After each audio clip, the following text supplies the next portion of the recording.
বলছিলাম আমার একটু টাইমে আছে, আমাদের আজকে প্রধান উপদেষ্টার 2:45 আমাদেরকে সময় দিয়েছেন, ওইখানে আমার যাওয়া লাগবে। তো মানে অনেক কথা বলার ছিল, কিন্তু এখন বোধহয় বলা যাবে না সময়ের কারণে। তারপরে এতক্ষণ ছিলাম, একটা সুন্দর প্রোগ্রাম।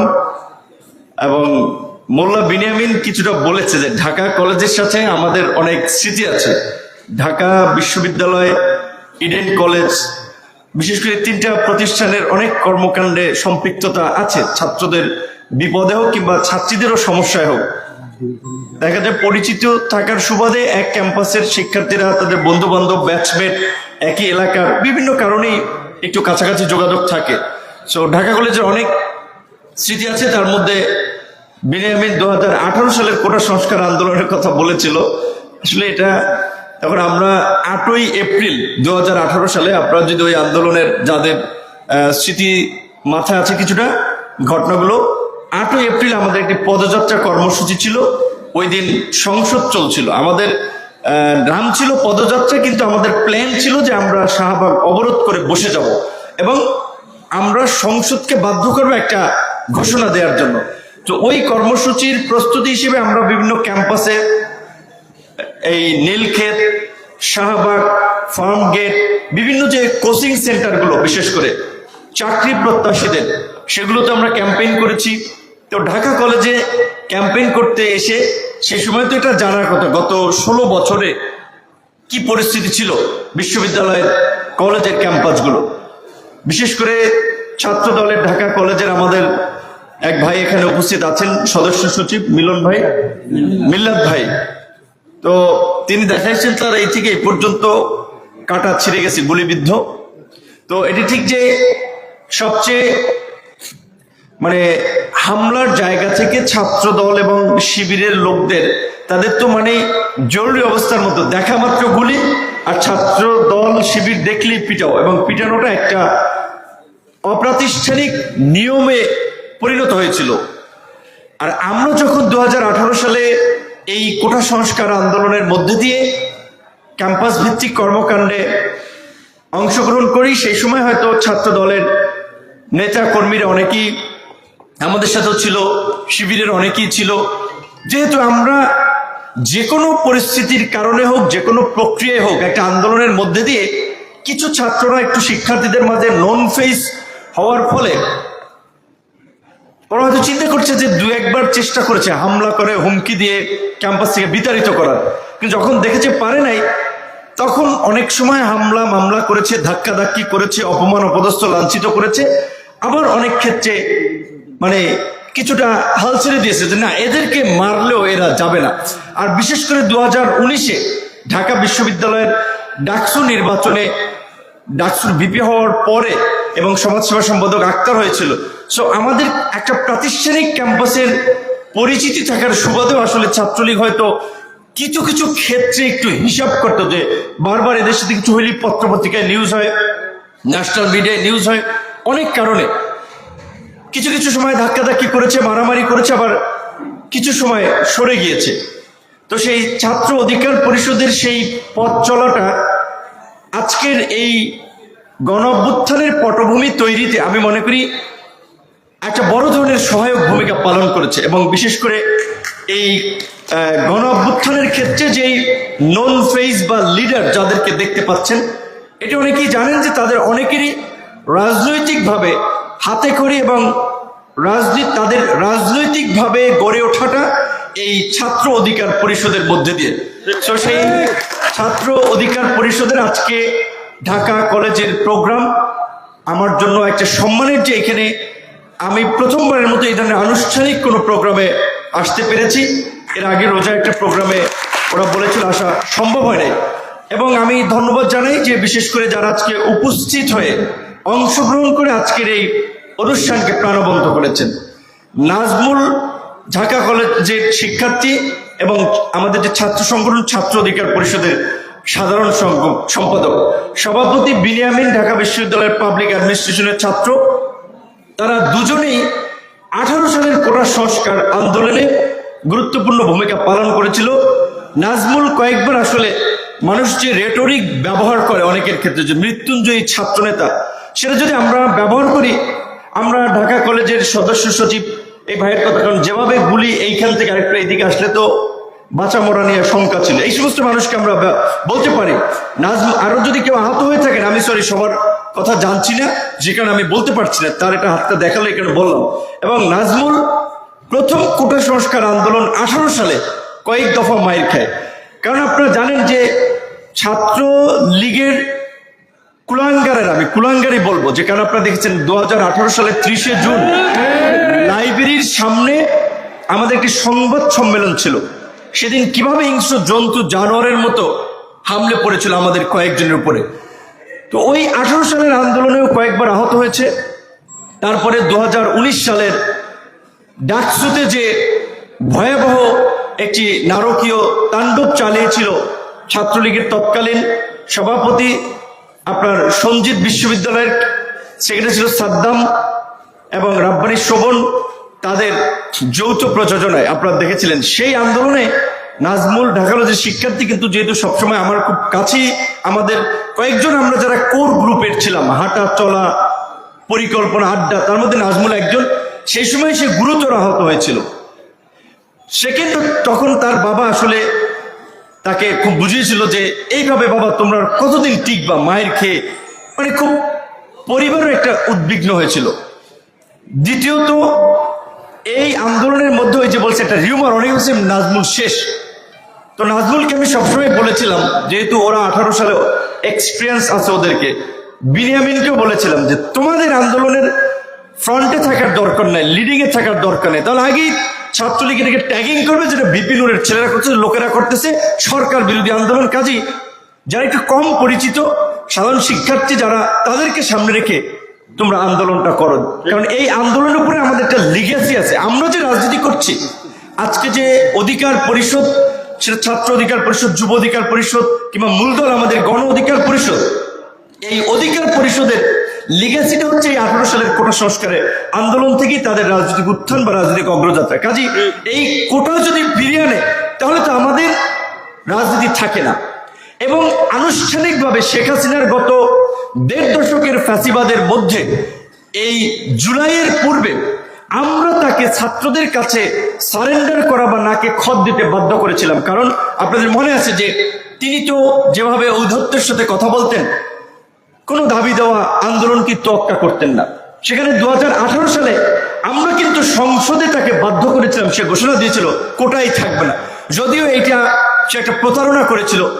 আবার আমরা আন্দোলন করেছি, সেই মরা আন্দোলনকে চাঙ্গা করার জন্য বা জীবিত করার জন্য ঢাকা কলেজ সহ 7 কলেজের শিক্ষার্থী, মধুভাই এখানে নাই, গণফোরাম করে মধুভাই সহ নাজমুল, অনেকে তাদের 7 কলেজের শিক্ষার্থীদের, রেদওয়ানুল্লাহ আছে, ওদের একটা বড় ভূমিকা ছিল ঢাকা বিশ্ববিদ্যালয়ের পাশাপাশি। নাজমুল যদি ঢাকা বিশ্ববিদ্যালয়ের শিক্ষার্থী হতো তাহলে বোধহয় ও যে স্যাক্রিফাইস এবং এই আন্দোলনে যে রোল, তাতে হয়তো সে উপদেষ্টা হতো। কারণ প্রতিষ্ঠানের কারণে মাইর খেয়ে গেছে, সত্যিকার অর্থে যেটা এই আন্দোলনে ঢাকা কলেজে অবশ্যই ছাত্রদল, শিবির, সব ছাত্র সংগঠন, ছাত্রফ্রন্ট, বাম টান, সবাই আপনারা এই ভূমিকা রেখেছেন, কিন্তু অর্গানাইজিং এর ক্ষেত্রে নাজমুল পেছন থেকে সামনে থেকে একটা বড় ভূমিকা রেখেছে। এবং এই আন্দোলনে যেহেতু নাজমুল সহ কয়েকজনের সাথে আমার মোল্লা বিনিয়ামিন সহ একটা কন্টিনিউয়াস যোগাযোগ, আমি তাদেরকে সবসময় বলেছিলাম আন্দোলন কোনোভাবেই থামানো যাবে না। এই সমন্বয়ে যদি কয়েকজন আলোচনায় যায়, তোমরা বাকিদের সাথে আলোচনা করো, ওটাকে রিফিউজ করে আন্দোলন চালিয়ে যেতে হবে, যেটা 2018 সালে আমাদের একটা অভিজ্ঞতা ছিল। সো এখন সত্যিকার অর্থে এটা আমি বলতে চাই না, কারণ আমি নেতিবাচক আলোচনা করতে আমার মন চায় না এবং এই কথাগুলোতে আমি দূরে থাকতে চাই। কিন্তু এটা ঠিক যে হয়তো মানে ঢাকা কলেজের শিক্ষার্থী এবং পরিষদের সাথে থাকা নানান কারণে নাজমুল তার যথাযথ মূল্যায়নটা পায় নাই।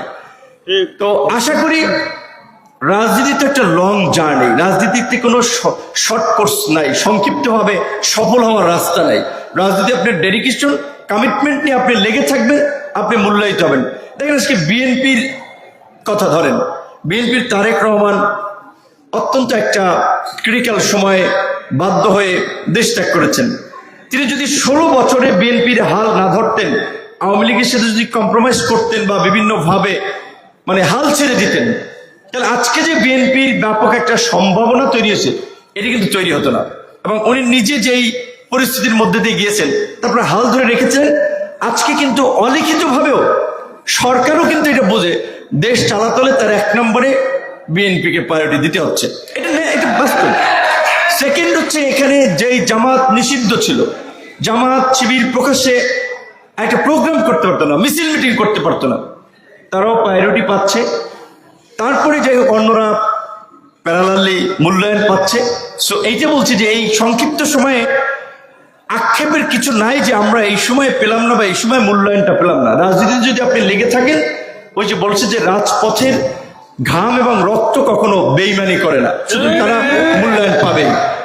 তো যেটা বলছিলাম যে অনেক কথা বলার ছিল, কিন্তু আমার সময়ের কারণে সংক্ষেপ করতেছে। সর্বশেষ যে কথাটা আমি বলতে চাই, আজকের আলোচনার কেন্দ্রিক যে জুলাই থেকে আজ, জুলাইয়ে যে আমাদের স্পিড এবং আকাঙ্ক্ষা ছিল, এটা আপনারা সবাই জানেন।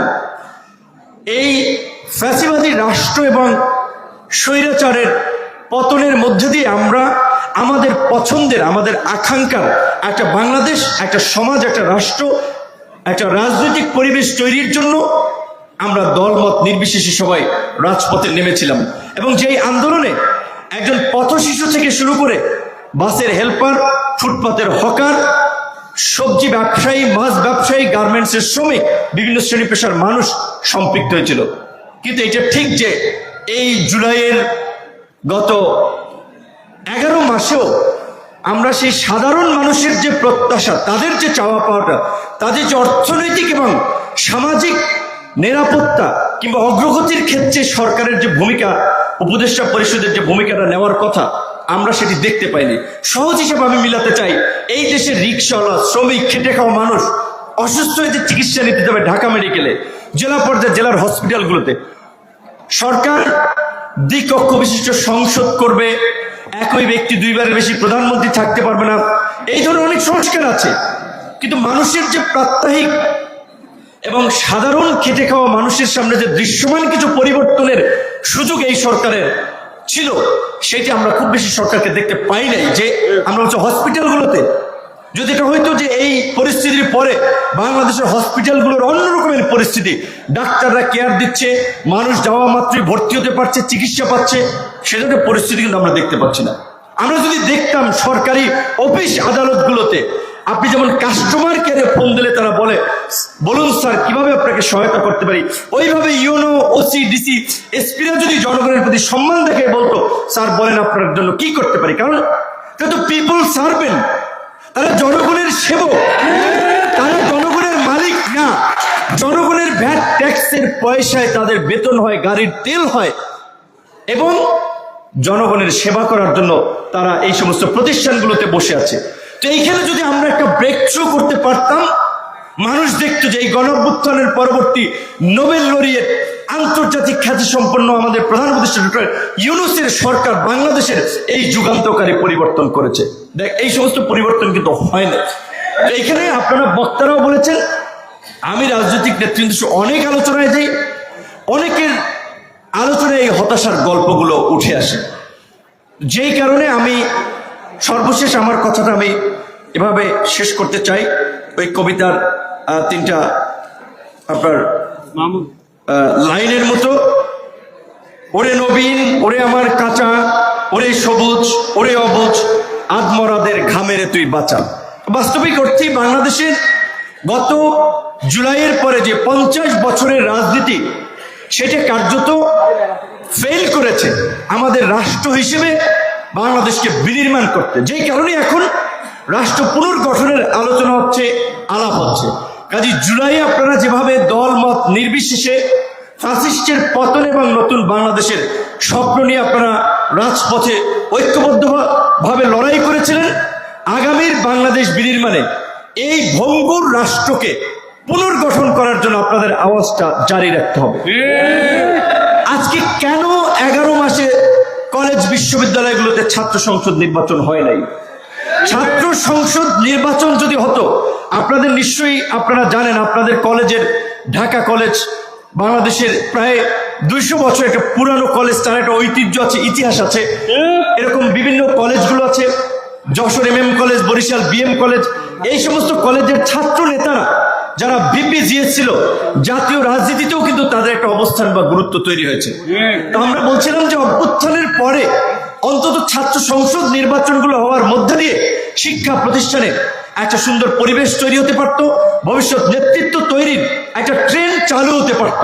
কিন্তু এখন পর্যন্ত কোনো একটা কলেজ বিশ্ববিদ্যালয়ে ছাত্র সংসদ নির্বাচনের আওয়াজ খুব বেশি আমি দেখি নাই। জাহাঙ্গীরনগর বিশ্ববিদ্যালয়ে সবার আগে আওয়াজ দেখেছিলাম, আবার বন্ধ হয়ে গেছে। ঢাকা বিশ্ববিদ্যালয়ে তোড়জোড় করছে, বাট আমি জানি না আদৌ নির্বাচনটা হয় কিনা। আমি সর্বশেষ এই কথাটি বলতে চাই বিভিন্ন ছাত্র সংগঠনের নেতৃবৃন্দকে উদ্দেশ্য করে, এখন একটা ছাত্র সংসদ নির্বাচন হলে যারাই জিতুক, ভবিষ্যতেও আপনাদের সম্ভাবনা তৈরি হবে। আমি সর্বশেষ যেটা বলতে চাই, বিরোধী দলের রাজনীতি করার কারণে অনেক ছাত্র সংগঠনের নেতৃবৃন্দের বয়সের গ্যাপের কারণে তারা দেখা যায় ছাত্র সংসদ নির্বাচন হলে অনেকের সুযোগ পাবে না। যেমন আমার কোথায় ধরেন, নিজের ঢোল একটু নিজে পিটাই, এই কোটা সংস্কার আন্দোলনের তো আমরা ওয়ান অফ দ্য পাইওনিয়ার ছিলাম। তাহলে ওই যে বলা আছে ফুটবলের 90 মিনিট খেলার মতো 80 মিনিট আপনি যতই দৌড়াদৌড়ি করেন, যতই বল পাস করেন, কৌশলে খেলেন, শেষে যদি সারাদিন যার খোঁজ নেয় একজনে গোল দিয়ে দিতে পারে, মানুষ কিন্তু তাকে নিয়ে একটু মাতামাতি করে যে গোলটা হয়ে গেছে। এখন কিছু করেন নাই।